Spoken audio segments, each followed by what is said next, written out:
just to introduce what I have in front of me, this is a wrap. It's filled with beans, with falafel, with tomato and all sorts of sauces. So definitely high, and cheese as well. So definitely high in all three FODMAPs that FODZYME targets. And again, those are the fructans, the galactose-saccharides, the GOS group, as well as lactose.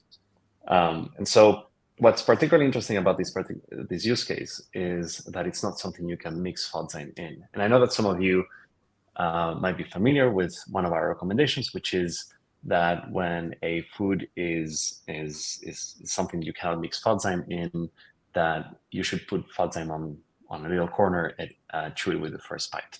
I want to clarify this point for everyone, because I think that sometimes it gets a little confusing. As Angie said, FODZYME, you can think of FODZYME as millions of tiny scissors that need to access these FODMAPs and chop them up. And so the easiest way to make their job easier is to spread FODZYME as evenly as possible over the entire meal. In fact, that would be the ideal case if you could do that.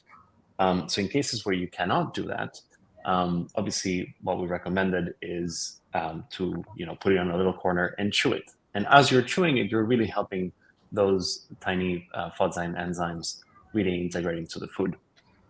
Now, in this particular example, I have with me a different format for FODZYME, which some of you might be familiar with, which are our single-dose stick packs.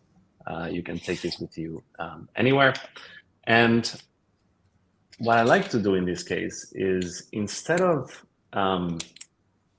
putting it in a little corner, putting the entire dose in a little corner of the food, which you could do, you could put a little bit there, take a bite, okay? Then wait a little bit, excuse me. And then keep adding, as you're eating the food, a little bit of the dose. So you don't need to put the entire dose in one sitting.